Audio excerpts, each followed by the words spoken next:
Hello, I'm Jenilyn Roberts with Present Path Tarot, and today I didn't wear makeup because this reading's about COVID anniversary. So I also am wearing my jammy pants. Little secret, you probably know I'm wearing my jammy pants in every video, because whatever. And some of the videos I didn't wear makeup on before either, because whatever. You know what? We do the best we can, and we should be comfortable at this point. So let's get into this beautiful year. Where have we been? Where are we going? And with that, I want to use the Bosch Tarot. Bosch Tarot for when plague goes through the centuries. So this is a 15th century artist who has very plague-filled sort of details in his amazing art pieces that are large form and have lots of details in them. So someone has pulled all these details and made individual cards from his images. I love his art. I highly recommend you check it out. And one of the messages of today is that this, pandemic plague situation is something that we have been through before as a human race. And it's good to kind of think of the past and let ourselves revel in what they went through. On that note, one book you can read to revel in the plague entertainments of the past is called The Decameron. And it's a wonderful book of 100 stories that people read during the plague of, I forget which era. It's an entertaining read, though. And the funny thing is it's quite saucy and has a lot of, Bridgerton level sex in it. So that's fun. So today we're going to talk about the anniversary that we're in right now. And I think a lot of us are worn out of this era. It is a tough time. It's got a lot of dullness in some ways. And it's kind of, I feel like we're at the point of the nails on the chalkboard for some of us where we're just like, oh my gosh, this is just, it gets dragging, right? So, the first thing we're going to talk about today is the Justice card. And I think that it's a good card to think about how, even though we might be tired of where we're at right now, what has balance become in your life? What does balance look like now that it wasn't before? For me, I was running around like a crazy lady, busy all the time, social and active and doing and working and hustling. And that's gone to a very different place. What about you?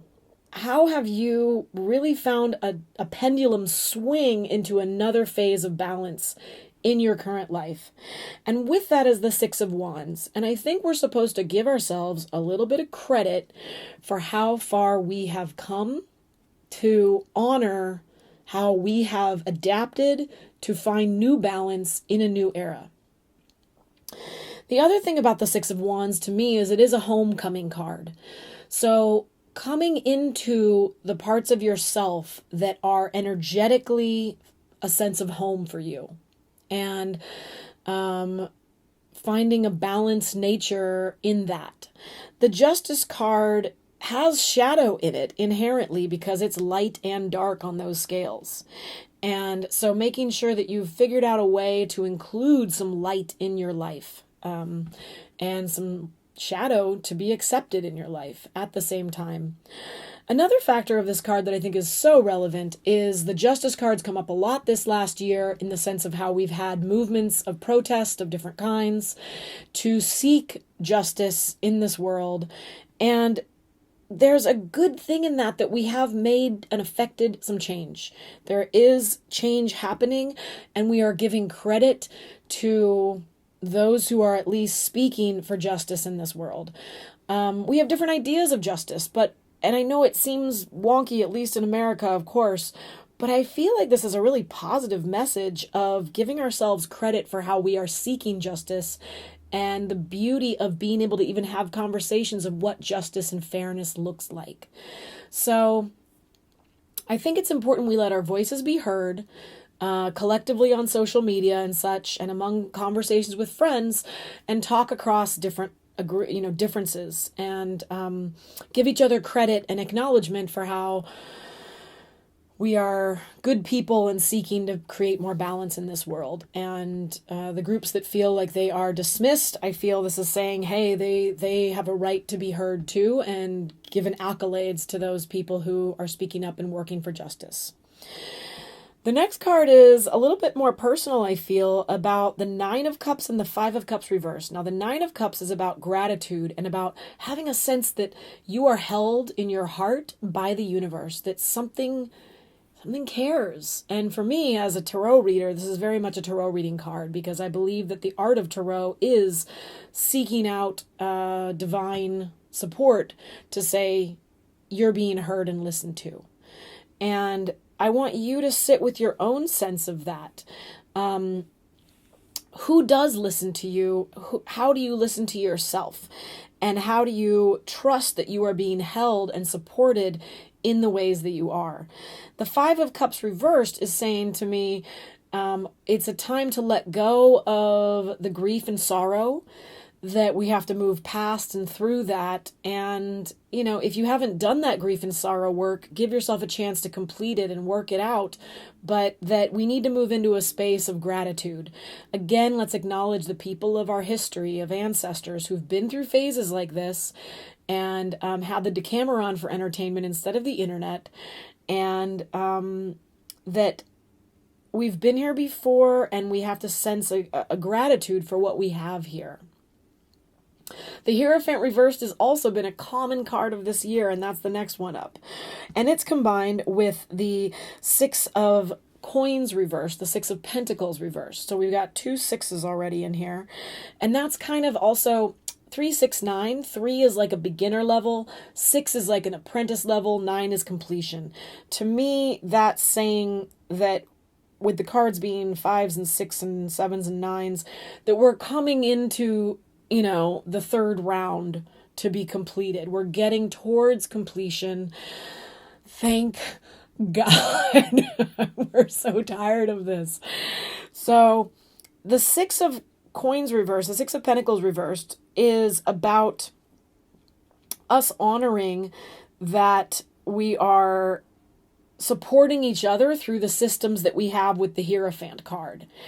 And I think we've become far more aware of how the systems we have in place need to be supporting the community. We need to have systems in Texas. We need systems in New York. We need systems in Oregon. We need systems that are actually functionally supporting the people.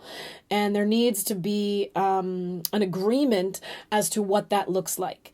We need to have a little bit more of an agreement that the Hierophant card has been toppled. We've seen how the system's not working, and we've seen how it's working. That Hierophant card is going to right itself. And I don't really even believe in anarchy because even anarchy will land itself in a structure. So the Hierophant card's about that structure. So what are the structures we are creating that are going to support us to pull through this era, and what has been brought to our attention with the imbalances that we've seen, that we can now notice the give and the take.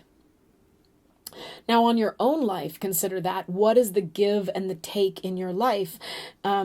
This feels, in a sense, like a bigger cultural card, but I also want to really acknowledge that this is also about you and what are the systems in your life that serve you and give you a sense of healthy give and take.